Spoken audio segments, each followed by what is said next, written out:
Delhi Saketh court ఆవరణలో దారుణ హత్య జరిగింది. అమన్ అనే ఖైదీని తోటి ఖైదీలు చంపేశారు.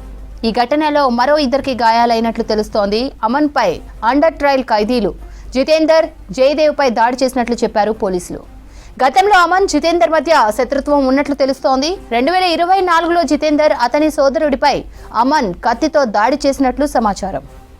ఢిల్లీ సాకేత్ కోర్టు ఆవరణలో దారుణ హత్య జరిగింది. అమన్ అనే ఖైదీని తోటి ఖైదీలు చంపేశారు. ఈ ఘటనలో మరో ఇద్దరికి గాయాలైనట్లు తెలుస్తోంది. అమన్ పై అండర్ ట్రయల్ ఖైదీలు జితేందర్, జయదేవ్ పై దాడి చేసినట్లు చెప్పారు పోలీసులు.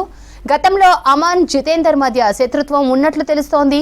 2024లో జితేందర్ అతని సోదరుడిపై అమన్ కత్తితో దాడి చేసినట్లు తెలుస్తోంది. డీటెయిల్స్ మదార్ అందిస్తారు. మదార్, ఢిల్లీ సాకేత్ కోర్టులో రెండు వర్గాల మధ్య ఘర్షణ జరిగినట్లు తెలుస్తోంది. వివరాలేంటి? సాకేత్ కోర్టులో ఈ రోజు మధ్యాహ్నం ఈ ఘర్షణ జరిగింది.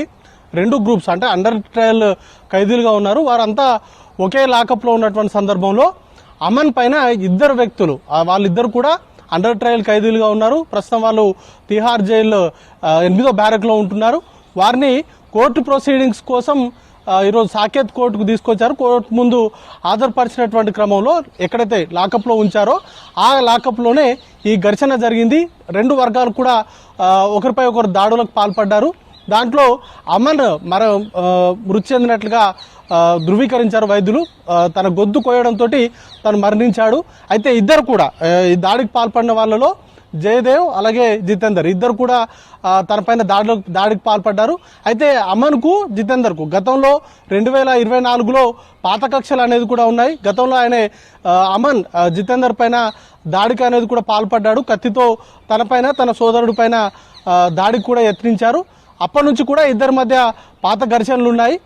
వాటిలో భాగంగానే ఈరోజు కోర్టు ప్రొసీడింగ్స్ కోసం కోర్టుకు తీసుకొచ్చినటువంటి సందర్భంలో తనపైన దాడి అనేది కూడా చేశారు. దాడి చేసి తనను హతమార్చారు. ప్రస్తుతానికి పోలీసులు విచారణ అనేది కూడా చేపట్టారు. మరొక ఇద్దరికి గాయాలయ్యాయి. వారిని స్థానికంగా ఉన్నటువంటి ఆసుపత్రికి తరలించి వారికి చికిత్స అనేది కూడా అందిస్తూ ఉన్నారు.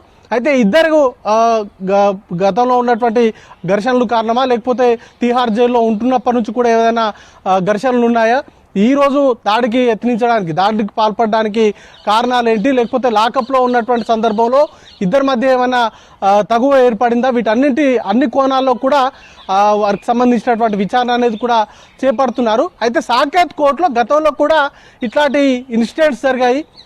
బాంబులు పేలినటువంటి ఘటనలు కావచ్చు, లేకపోతే కోర్టులో లాయర్లు కొట్టుకున్నటువంటి ఇష్యూస్ కావచ్చు, లేకపోతే నిందితులు కూడా వర్గాలుగా విడిపోయి వారిపై ఒకరిపై ఒకరు దాడులు చేసుకున్నటువంటి సిచ్యువేషన్స్ కూడా చాలా జరిగాయి. వాటికి సంబంధించి సెక్యూరిటీ వైజ్గా కొంత భద్రత పెంచాలనేటువంటి డిమాండ్ కూడా ఎప్పటి నుంచో ఉంది. బాంబులు పేలినటువంటి సిచ్యువేషన్స్ కూడా చూసినాము. వాటికి సంబంధించి మెటల్ డిటెక్టర్స్ లాంటివి ఏర్పాటు చేయాలనేటువంటి డిమాండ్స్ కూడా గతంలో ఉన్నాయి. అయితే ఈరోజు తాజాగా ఈ ఘటనతోటి కోర్టులో ఉన్నటువంటి సిచ్యువేషన్స్, లాకప్లో పూర్తి స్థాయిలో పోలీసులు ఉంటారు. అట్లాంటి భద్రత ఉన్నటువంటి ఏరియాలో కూడా ఇట్లా ఘర్షణలకు పాల్పడడం, లేకపోతే ఒకరినొకరు చంపుకోవడం లాంటి ఇష్యూస్ జరగడంతో ఒక్కసారిగా భయాందోళనలు అనేది కూడా నెలకొన్నాయి.